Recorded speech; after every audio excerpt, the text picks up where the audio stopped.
You're dealing with your champion, but for some strange reason, they have not included anyone else a part of the deal. And right now, you're getting kind of scared because you know you need to talk to IT, and you definitely need to talk to somebody else when it comes to signing off on this thing.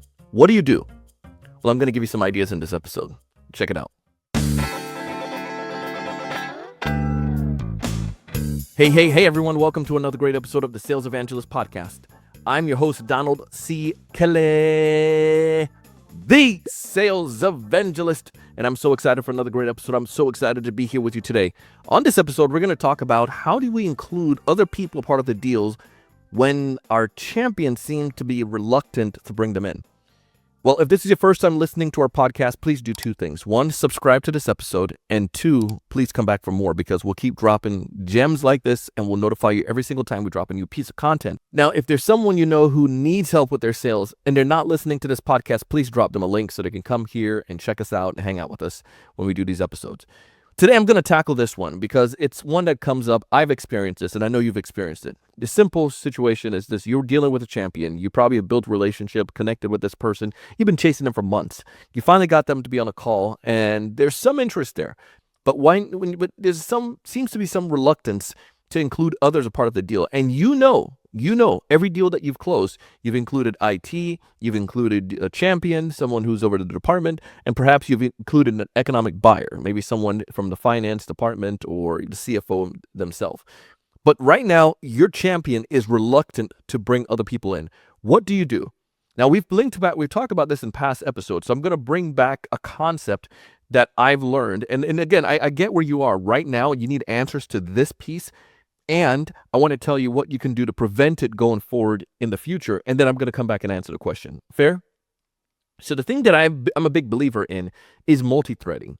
So from the very beginning, while I'm prospecting into an account, while I'm trying to get a hold of the champion, I personally use LinkedIn Sales Navigator. And there's a feature in LinkedIn Sales Navigator to allow me to do account mapping. Everyone should be doing account mapping. Unless you're selling a product that maybe it's so cheap, like maybe it's $10. And there's only one person is going to be buying this particular solution, then so be it. But most of us who are selling solution, and if you're definitely selling huge complex solution, you best believe you should be multi-threading. But the smallest of deals that I've seen in a B2B setting, even if it's like $1,000, usually has multiple people that will be a part of that process. Even if they're not directly going to need an economic buyer to sign off on it, they may have influence or people who are influential a part of that. So perhaps it's a solution that an end user is going to use, and their manager, because it's so low a price, $1,000 could sign off on it. There are two people right there. The end user is not going to have the budget to be able to do that unless it's like maybe a training course and the company gives them allocation to it. But most times an end user is not going to be able to have the money to buy something like that for the organization. They're going to need their boss sign off, and that may be a manager sign off because again, the number is so stinking low. But the point I'm trying to make is that there's usually more than one individual. And I'll give you a quick story. My wife worked for a company at one point. It was a small company. She worked pretty close with the executive team. Now, one of the things that happened was every time the CEO would finalize a deal or work with someone, my wife had interaction with those vendors. So he always came to her and asked her, do you feel that these people would make a good vendor? And he honestly wanted her opinion. And sometimes she would share it like, yeah, they're great. They always worked great with me, or they never weren't rude or whatnot. And then sometimes you would get people that were just jerks. Since she wasn't quote unquote the big shot, they would seem like they could just steamroll her when they call, and they were just rude and not respectful to her. Now the boss was able to take that into consideration, and he did not do business with them because of that. And the point I'm trying to make is that every time everyone in the organization may be influential towards your end result. Now, depending on the size of the organization, you may look at, again, the assistants like that. And like in the case of my wife, that would be the one that could be influential. But most times in a large organization, the secretary also is going to be influential, even though they probably won't do anything with the deal. So if you're calling into the executive team and you're just being a jerk and you leave these nastygrams to the secretary, or you try to belittle the secretary, I just want to let you know that you're multi-threading right now, but you're not so much building the thread, you're disintegrating the thread before you even start building it. So it's important that you get that in place. So where I want to go back on this, there are people who are unlikely influencers in a deal that you probably don't realize they're influencers in a deal. But you can look at the last 10 deals that you've closed inside of your organization. You can ask different reps on the team, like, what did they do or who did they interact with before a deal was closed, and you'll see a pattern that starts to come about. Now, when I'm going to prospect to that individual and I'm going into Navigator, I'm trying to find the contacts, I'm going to find those roles and I'm going to put those roles inside of my account mapping chart. And I'll put a screen example of account mapping up here on the screen so you can see what that looks like in Navigator. But it's easy for you to be able to find the people and to be able to put them in place. Now, the next thing I want to do is I want to interact with those individuals. It's critical that you make sure you start doing that outreach before you do one, you do all the outreaches at the same time. The beautiful thing about this is that you can start making connection. The best part about this is that you might get bumped down to someone. So let's say, for example, I know I need to talk to the marketing director. I have the marketing director as a part of this deal. Marketing directors are the one that typically sign off on it. However, or say VP of marketing, excuse me. The marketing director may be the secondary person I might engage with, and perhaps there's an end user influencer, somebody who uses the application or the SEO tool that we have. So what I would do is make contact with the leader first, the VP of marketing, do an outreach, personalize that outreach. You can look at some of our past episodes on that. But we're going to personalize that outreach. We're going to make some kind of break through the noise, make that connection. Once I've done that, the second thing I'm going to do afterwards is I'm going to reach out and connect with the director, the marketing director. And then I'm going to reach out and find who the end user. Maybe it's the SEO end user. I see something in their title, SEO manager or whatnot, or whatever the thing is. The point I'm trying to make is I find that individual and I make the connection. Usually sometimes I'll get bumped down, and depending on the size of the organization, I guarantee you those three are going to make communication. They're going to talk to each other, because if there's something that is an issue, maybe I'm going off of a trigger, or maybe it's some kind of trigger, meaning it's something that the company is doing right now that indicate that this could be a good time for them to be a potential client for us. They're probably having communication around that. But the point is, I'm trying to make the connections prior to that to that pitch, or before I get into a discovery call. So I have my account map. I have the three individuals. I do a personalized outreach to each of them, engage on their social content, and then I pitch each of them individually. So the end user, I might pitch the idea of the solution or the problem, and I want to get them to be able to talk. Usually they'll be the easiest one to give me or divulge information to me. Since I already sent a LinkedIn connection request, engage with all these other two, I can say, yeah, I'm connected with Jake and Mary, and that's going to help also to be able to fuel this conversation. Probably the conversation I'm not going to see, but what it does for me as well is that I can get intel from the end user about the situation that I can use in my pitch to the VP and also to the director, or help in the conversations that I might have with them until I can land that appointment. Once they know that I understand their business and understand their problem, that can help me to be able to land the appointment. Now, I may start off with the director. Maybe the optimal level would be if I can start working with the VP, but my experience with the VP is that it probably won't work with you right out the bat. They probably start that conversation, connect with you and say, hey, I want you to connect with my director who's over this. And again, you can talk to your team members and you probably see similar patterns. Now, it's not going to be all the time, but you'll probably see similar patterns where you get a bump down effect. But at least now I have the blessings from the top, and I got a bump down to the director who is going to take care of most of the work. And that's probably going to be my champ right there. And then I can have my end user that can give me intel, and also end user that probably be a part of this as well. I can tell my director, yeah, I've connected with one of your team members in the past or recently, and that person is blanky to blank. Now, they might bring that person in, an end user, or I can let them know. Usually, and the reason why is that usually when we work with teams like yourself, there's probably we've connected with Mary already, and she mentioned to work with you. And usually they bring someone, an SEO specialist internally, to be a part of the process, to be able to work with us. Is there who on your team would you like to bring in to be a part of that? And they usually bring this other person in, because the simple fact is I just gave them a picture of what the ideal situation is like, because we've done this 10,000 times already, working with different companies like themselves.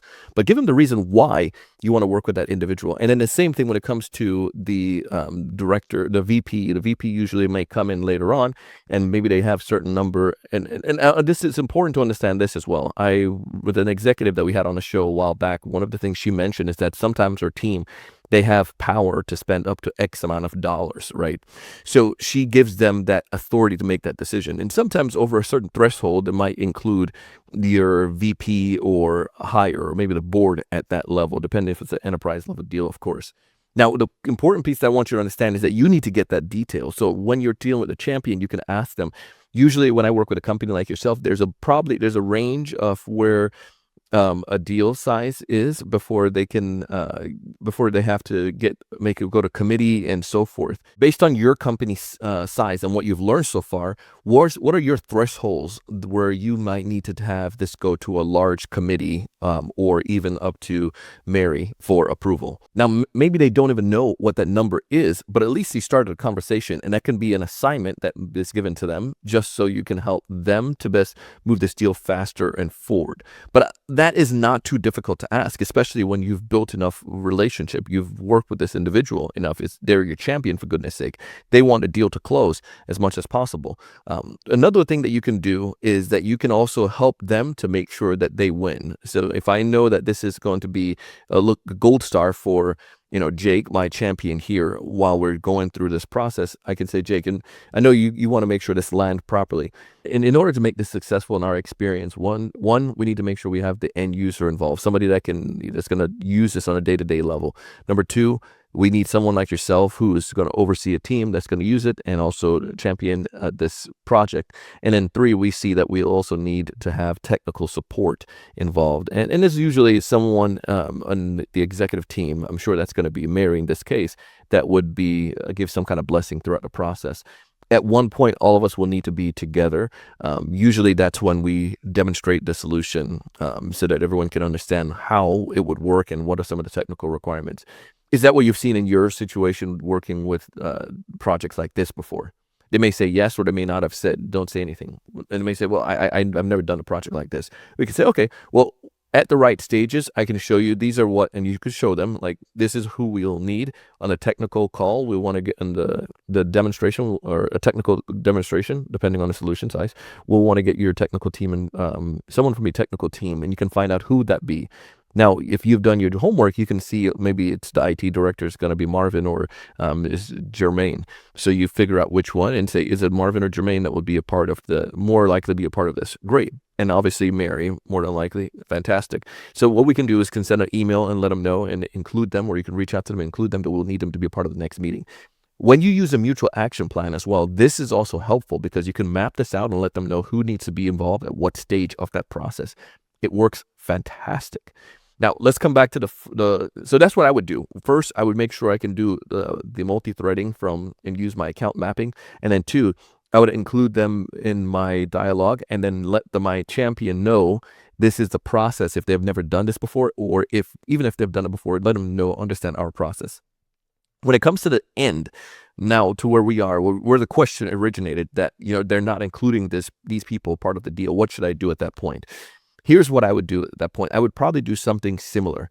I would figure out again, my champion wants to make sure this deal closes. This is going to help them. They're going to get a gold star, right?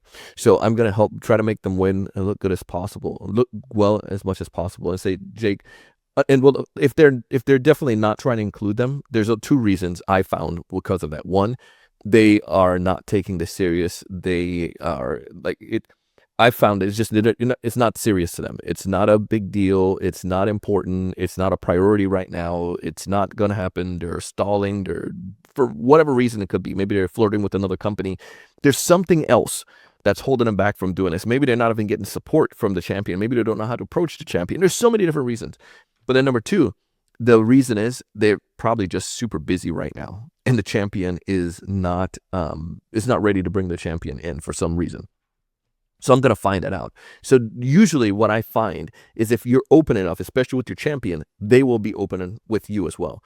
So you can tell them that you're concerned. Like if this, you try to ask them to bring someone on and say, no, we're not, it's not time yet, or we will eventually, or just keep working, just keep giving me the information and I'll provide that. I will, if they've done that once or twice to me, they're stonewalling, and I'm just going to say something to the nature, Jake, it's okay if I ask a question. I'm concerned. Or you can say that one, Jake, I'm concerned. Or Jake, it's okay if I ask you a question. promise not to get to offend. That one always, it can do a ton of tongue-in-cheek based on the personality of the person that you're working with. But usually, because Jake, I'm concerned. You just say, well, what's concerning? Every time we've worked with a team like yourself, the technical team always wants to get more information. Like, they just don't want us to include new solution without being a part of this. Usually also, like, a upper level manager wants to ensure that this is implemented as well, and to give their blessing. And usually we find that we get some of the end users. Now we've worked together, we get some end users in place and to test out and so forth. My concern is the technical and the executive team for this. Do we have a just final approval already for us to go forward, or is there something else holding us back from why IT is not involved yet, or why Mary is not involved? But having an adult conversation like that, they will reply back and say, Donald, it's just that there's a lot going on, and usually they want me to just get everything as possible beforehand, before we make a final investment. That's when they will only get involved. It's like, well, based on everything that we've done so far, what else do you feel that we need to do before we bring them, seeing that we've had so much conversation and we've covered so much ground already? Usually, again, we would have IT involved at least by now. But can you tell me, is there something else that's missing? Now, if this person is legitimately trying to just get all the info as possible, they might just say, well, I seem like there is, so let's get them engaged. Or they might say, might get upset and say, we're not going to do anything. Well, it's probably because they weren't going to do anything in the first place, and you probably have the wrong contact. Or maybe this person has something else that's causing them to be a blocker of the deal. Perhaps they're the one that was a part of the initial setup of the previous solution. There could be so many different reasons at that point, but you'll find out if they're serious or not. But that's what I found that helps. One, preemptively work those channels before you get to the stage. And then two, when you get to the stage, just have an adult conversation. I love the idea. I'm concerned. This could be at the end of one of your calls, or this is not an email worthy message. This is a phone or Zoom. You're over a video call. You're talking to that person, and so they can see you. They can hear the concern. Not that you're just trying to get a deal closed, but if this is going to work to get implemented and to help you to be able to fix this problem internally, this is what we've seen to work. Again, it could be an anomaly, and maybe you guys have a different process, especially in the manufacturing space that we're working. These are the three. IT just never wants us to engage a solution without them being involved. But that type of dialogue I found to be very helpful. Now, it takes a mature seller to do that, and I know that you are mature. You can do it. Now we just gave you what to do. The key is that you need to apply it. You need to test it out, and you need to try it. But it's just having an adult conversation about that. I would love to hear your feelings on this. You got a deal. You got someone who's stonewalling, not letting you get by, or not bringing other people involved in the conversation. What are some of your tactics and strategies? Go ahead and drop me a message on LinkedIn. You can connect with me, Donald C. Kelly. Again, Donald C. Kelly. Now, some of you here and you're first timers and you have not tested out ProspectPro.io. It's a tool that I created. I used it as a spreadsheet when I was a sales rep, but then one of my team members gave me the brilliant idea to make it into a software, and we use AI to create this software. ProspectPro.io allows for you to be able to track on a daily level your sales performances, your sales activities, so you can over time see your averages, how many phone calls, how many outreach, how many LinkedIn messages it takes before you can get an appointment or before you have a deal that closes. This then helps you to maximize your time. So now I know I need to do 25 or 30 messages per day, and I can do that in my cold outreach period.